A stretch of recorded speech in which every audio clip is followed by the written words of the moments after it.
This was an unplanned video. When we went to the Kidd Operation Mine to shoot the other mining tutorial videos, James' team received the request to inspect a problematic ore bin. We took the opportunity to create this video, showing how they are preparing and performing this kind of inspection.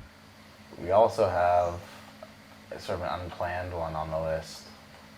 They want us to scan one of the bins. So kind of at the bottom of this ore pass, here we've got a rock breaker. So just the jackhammer set up here, and then it'll go into this bin here. And this is sort of where it waits before it goes into the shaft. So we call it a bin versus an ore pass. It just has a bit more refined material, and they're usually lined with big steel liners. They're not just holes in the ground. So a bit more permanent. So we just had some troubles with this one. It's always getting hung up.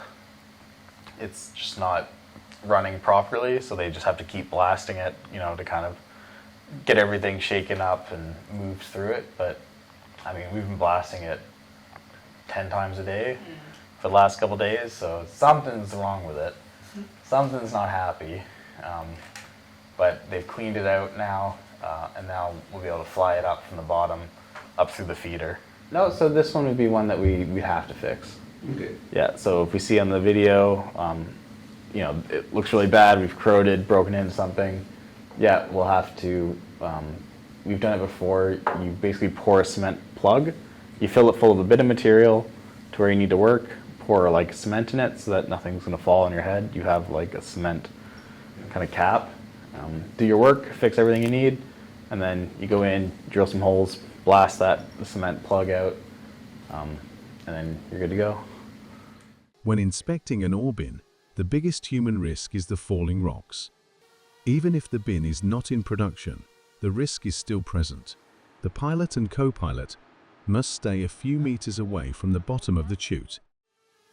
For the drone, the first risk is to stay stuck between the remaining material in the chute and the structure. To mitigate this risk, you can simply use pressurized water to free the passage. This will also limit the dust in the bin. As the bin is open on the bottom and top, you might get some wind turbulence in the narrowest part of the bin.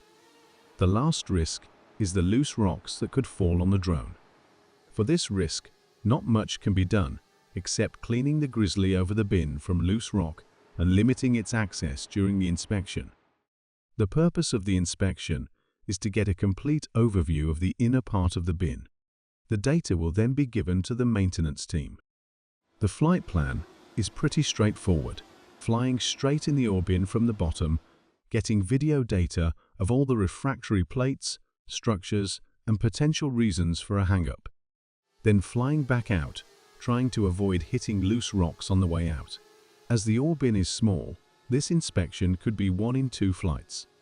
1 reconnaissance flight to assess the condition of the facility and the time it will take to fly in and out, and 1 systematic flight, where the pilot makes sure he covers the entire facility. The video files and point cloud can then be shared between departments to take educated decision on what should be the next action for this ore bin.